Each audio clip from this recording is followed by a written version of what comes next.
Assalamualaikum warahmatullahi wabarakatuh. Bertemu lagi di materi kita kali ini tentang wilayah tata ruang kita dengan Ibu di channel Desi Asmara. Untuk materi kita kali ini yaitu wilayah tata ruang berdasarkan Undang-Undang Nomor 26 Tahun 2007 tentang penata ruangan di wilayah negara kita, dibagi atas 3 bagian, yaitu tata ruang tingkat nasional, tata ruang tingkat provinsi, dan tata ruang tingkat kota atau kabupaten. Kita akan membahas ketiga wilayah tata ruang ini di kesempatan ini. Yang pertama, rencana tata ruang wilayah nasional. Arahan kebijakan dan strategi pemanfaatan ruang wilayah di negara kita menjadi acuan untuk perencanaan jangka panjang.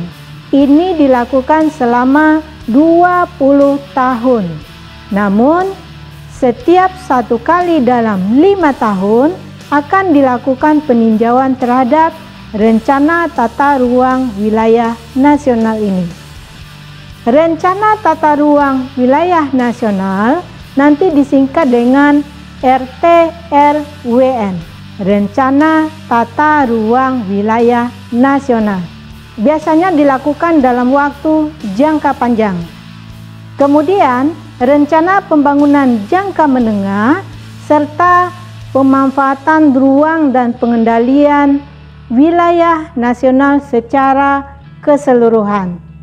Untuk perwujudannya dilakukan keterpaduan, keterkaitan, keseimbangan, serta perkembangan antara wilayah, kota, provinsi maupun nasional, serta penetapan lokasi, fungsi dari ruang untuk investasi jadi acuan dalam rencana tata ruang nasional ini. Penetapan ruang strategis serta ruang wilayah provinsi dan kota juga menjadi acuan dalam perencanaan tata ruang nasional. Jadi, perencanaan tata ruang nasional menginklud seluruh aspek kehidupan dan rencana tata ruang dari kota sampai ke nasional. Kita lihat dari segi kebijakan dan strateginya. Penataan ruang nasional meliputi kebijakan untuk pengembangan struktur ruang dan sumber daya yang ada di dalamnya. Struktur ruang wilayah nasional itu bisa berupa akses pelayanan perkotaan dan pusat pertumbuhan ekonomi di wilayah tersebut, dan dilihat dari segi kualitas dan jangkauan pelayanan, jaringan, sarana dan prasarananya. Tujuan dari penataan ruang wilayah nasional yang pertama kita lihat yaitu dari segi ruang wilayah nasional yang bisa aman, nyaman, produktif dan berkelanjutan. Yang kedua, untuk munculnya keharmonisan antara lingkungan alam dan lingkungan buatan.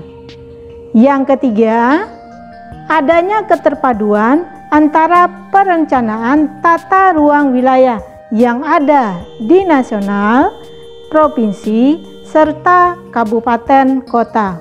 Dan yang keempat, adanya keterpaduan antara pemanfaatan ruang darat, laut, dan udara kita. Yang kelima, adanya keterpaduan pemanfaatan ruang wilayah nasional, provinsi, kota maupun kabupaten. Yang keenam, adanya pemanfaatan sumber daya alam di negara kita dengan pemanfaatan yang berkelanjutan untuk masa depan. Yang ketujuh, adanya keseimbangan dan keserasian dalam perkembangan antar wilayah. 8. Adanya keseimbangan dan keserasian di segala sektor lini kehidupan masyarakat. Yang terakhir, adanya pertahanan dan keamanan dari negara kita, sehingga penataan ruang ini sangatlah penting di tingkat nasional. Secara lengkap mengenai perencanaan tata ruang nasional bisa kita ketahui dalam Peraturan Pemerintah Nomor 26 Tahun 2008. Upaya perwujudan dari keserasian wilayah nasional ini bisa dilihat dari penetapan lokasi dan fungsi ruang untuk investasi. Yang kedua, bisa dilihat dari segi penataan ruang kawasan strategis nasional. Yang ketiga, penataan wilayah provinsi dan wilayah kota kabupaten.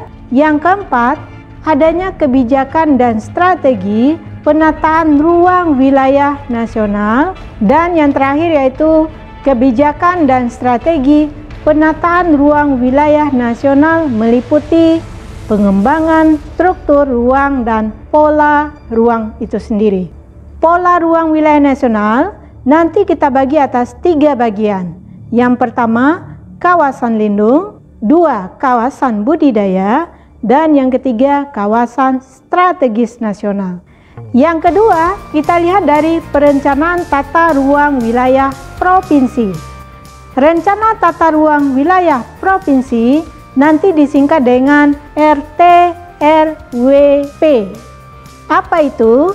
Rencana tata ruang yang bersifat umum dari wilayah provinsi yang ada di Indonesia. Dalam penyusunannya, perencanaan tata ruang provinsi harus mengacu pada pedoman penataan ruang dan rencana pembangunan jangka panjang yang ada di wilayah kita. Tujuan penata ruangan di wilayah provinsi bisa kita lihat dari 3 item berikut. Yang pertama, sebagai dasar untuk memformulasikan kebijakan dan strategi penata ruang di wilayah provinsi. Yang kedua, memberikan arah bagi penyusunan indikasi program utama dalam rencana tata ruang wilayah. Dan yang terakhir, sebagai dasar dalam penetapan arah pengendalian pemanfaatan ruang wilayah di provinsi ini. Dan berikutnya, adanya perencanaan tata ruang kota maupun kabupaten. Rencana tata ruang kota maupun kabupaten berisikan tentang tujuan, kebijakan, strategi, rencana, struktur, pola ruang wilayah kabupaten maupun kota, serta arahan dan pengendalian dari pemanfaatan rencana tata ruang ini. Fungsi dari rencana tata ruang wilayah kota maupun kabupaten yang pertama yaitu sebagai acuan dalam pemanfaatan ruang dan pengendalian wilayah kabupaten atau kota. Yang kedua, acuan untuk mewujudkan keseimbangan pembangunan dalam wilayah kabupaten kota tersebut. Yang ketiga, sebagai acuan dalam penyusunan rencana pembangunan jangka panjang daerah dan rencana pembangunan jangka menengah daerah. Dan terakhir, yaitu tujuannya sebagai pedoman untuk penyusunan rencana rinci tata ruang di wilayah kota maupun kabupaten tersebut.